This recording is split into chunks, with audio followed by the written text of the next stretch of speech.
شامل۔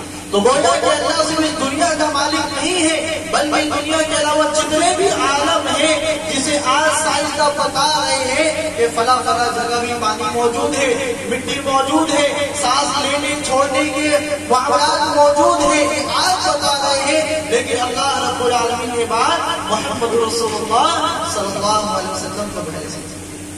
تو تمام تاریخ مصطفیٰ کے لیے جو تمام جہانوں کا رب، تو معلوم یہ ہوا کہ اللہ وہ ذات ہے جو تمام جہانوں کی نگہداشت ہے۔ فرمایا مالک یوم الدین، جو قیامت کے دن کا مالک و مختار ہے۔ قیامت کے دن اللہ رب العالمین کے پاس بڑے بڑے بادشاہ موجود ہوں گے، پیسے والے موجود ہوں گے، آل اولاد والے موجود ہوں گے، لیکن قیامت کے دن کسی کا کوئی اختیار نہیں ہوگا، صرف اور صرف اللہ رب العالمین کا اختیار۔ تو وہ دن جہاں سب اللہ رب العالمین کے سامنے جمع ہوں گے، ہمارے اگلے پچھلے سب اللہ رب العالمین کے سامنے حاضر ہوں گے، تو اس دن کا مالک و مختار کون ہے؟ اللہ الرحمن الرحیم، جو رحم کرنے والا بڑا مہربان۔ رحمان کہتے ہیں جو تمام بندوں پر مہربانی کرتا ہے، اس میں سب شامل ہیں، مسلمان بھی شامل ہیں اور غیر مسلم بھی اس میں شامل ہیں۔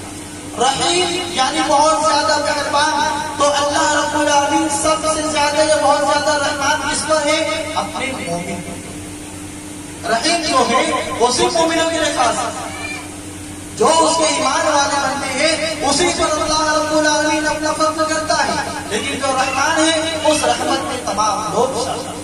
تو جو اپنے بندوں پر رحم کرتا ہے، ان کے گناہوں کو معاف کرتا ہے، ان کی رنجوں کو معاف کرتا ہے، وہی صحیح معنوں میں اللہ، وہی صحیح معنوں میں ہمارا ہمارا۔ اب یہ آخری بات جو اللہ نے فرمائی، ایاک نعبد و ایاک نستعین، تو جب تمام جہانوں کا رب اللہ ہے، قیامت کے دن کا مالک و مختار اللہ ہے، ہم پر مہربانی کرنے والا اللہ ہے، تو اب عبادت کس کی ہونی چاہیے؟ ایاک نعبد و ایاک نستعین۔ تو ہم ہر نمازی اللہ تعالیٰ سے وعدہ کرتا ہے کہ ہماری پروردگار ہم تیری عبادت کرتے ہیں اور اس سے مدد مانگتے ہیں۔ اب اگر ہم اللہ کے در کو چھوڑ کر کہیں اور جا کر مدد کا مطالبہ کریں، اولادیں مانگیں، کاروبار کی برکت کی دعائیں کریں، تو گویا کہ ہم اپنی دعا میں جھوٹے ہیں۔ ہم وعدہ اللہ سے کر رہے کہ اللہ کتنی بھی بڑی مصیبت آ جائے، دنیا والے ہم پر کتنے بھی ظلم کر دیں، ہم دعا کس سے؟ محمد رسول اللہ صلی اللہ علیہ وسلم پر وقت بھی آیا کہ 313 صحابہ کرام نے جنگ بدر کے اندر دیکھا سامنے 10,000 کا 1,000 کا لشکر کھڑا ہے، تو اللہ کے رسول صلی اللہ علیہ وسلم نے کس سے دعا کی؟ اللہ تعالیٰ اپنے ہاتھوں کو محمد رسول اللہ صلی اللہ علیہ وسلم نے آسمان میں دراز کیا اور کہا ہے ہمارے پروردگار، اگر یہ چھوٹی سی جماعت 313 کی تعداد میں ہے، اگر یہ حالات کو برباد ہو جاتی ہے، دشمنوں کا خاتمہ کر دیتے ہیں، لا تعبد فی الارض، تو اے ہمارے پروردگار پھر زمین پر بڑی عبادت کرنے والا کوئی۔ تو گویا کہ اللہ کے رسول صلی اللہ علیہ وسلم نے ہمیں بتایا ہے کہ دعا یا مدد اگر کسی سے مانگنی ہے تو اللہ رب العالمین سے مانگنی۔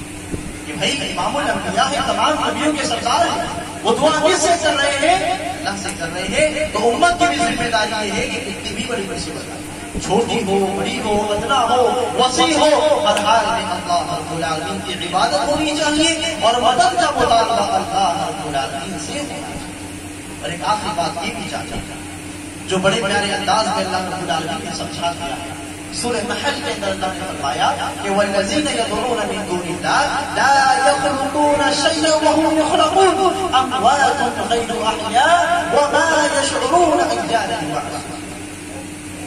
کہ جو لوگ ہیں جو اللہ تعالیٰ کو چھوڑ کر اوروں کی عبادتیں کرتے ہیں، ان سے دعائیں کرتے ہیں، ان کو مصیبت میں پکارتے ہیں، تو جن کو بھی اللہ کے علاوہ پکارا جاتا ہے یہ سب ایسے ہیں جن کو اللہ تعالیٰ نے خود پیدا کیا۔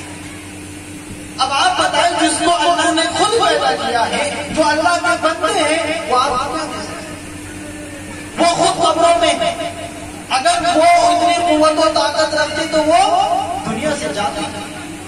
اللہ کی ذات ہمیشہ زندہ رہنے والی ہے، جو ذات دینے والی ہوگی کبھی اس کو موت۔ اسی لیے اللہ رب العالمین نے اپنے بارے میں بتایا ہے کہ اللہ لا الہ الا هو الحی القیوم، کہ اللہ رب العالمین وہ ذات ہے جو ہمیشہ زندہ رہنے والی اور قائم رہنے والی، سب لوگوں کو فنا ہونا ہے سوائے رب کے، رب کی ذات فنا ہونے والی، تو جن کو اللہ کے علاوہ پکارا جاتا ہے، عبادت کی جاتی ہے، سب ایسے ہیں جو خود پیدا کرتا ہے، لا یخلقون شیئا، اور وہ کسی چیز کو پیدا نہیں۔ اب دیکھیں کہ جو بھی لوگ جن کو پکارتے ہیں، بتائیں انہوں نے کیا پیدا کیا؟ آسمان کس نے پیدا کیا؟ اللہ رب العالمین نے پیدا کیا۔ زمین اللہ رب العالمین نے بنائی، درخت پودے پانی کس نے بنایا؟ اللہ رب العالمین نے بنایا۔ تو اللہ تعالیٰ کی قدرت کی نشانی ہزاروں کی شکل میں آپ کے سامنے موجود ہے، اور جن کو لوگ پکارتے ہیں انہوں نے کچھ بھی پیدا،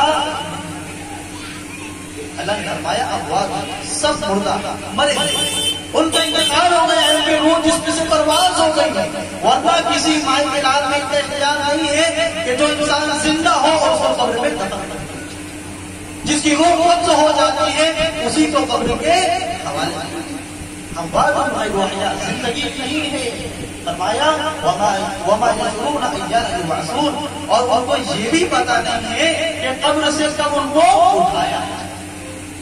کون جانتا ہے؟ اللہ رب العالمین جانتا ہے کہ کس مقام پر، کس گھڑی میں، کس وقت لوگوں کو اللہ رب العالمین کے سامنے جمع جائے گا۔ تو میرے بھائی و دوستوں یہ بات تھی، اسے سمجھنا ہمارے لیے بہت ضروری ہے کہ اگر ہم اللہ رب العالمین کو صحیح معنوں میں پہچاننا چاہتے ہیں تو ہمیں قرآن سے جڑنا ہوگا، قرآن کا مطلب سمجھنا ہوگا، قرآن ہمیں کیسے کیسے رہنمائی کرتا ہے اسے جاننے سمجھنے کی آج مسلمانوں کو بہت ضرورت ہے۔ اور ہماری مسلم بیٹیاں، ہماری بہنیں جو آج غیروں کے چنگل میں پھنس رہی ہیں اور اپنے ایمان کو خراب کر رہی ہیں، اگر ہمارے گھر میں قرآن کی تعلیم ہوگی، جس طرح رمضان میں ہم پڑھا کرتے تھے، 11 مہینے میں سے تعلیم اگر ہوتی رہے، سورۃ الفاتحہ کا ترجمہ ہمارے بچوں کو بتایا جائے تو انشاءاللہ ہمارے بچے غیروں کے ساتھ جا کر اپنے ایمان خراب کرنے والے نہیں بلکہ لوگوں کا ایمان بچانے والے، ایمان کی حفاظت کرنے والے ہوں گے۔ اور آخر میں اللہ رب العالمین سے دعا ہے اللہ رب العالمین ہمیں اولاد کے باتوں پر عمل کرنے کی توفیق عطا فرمائے،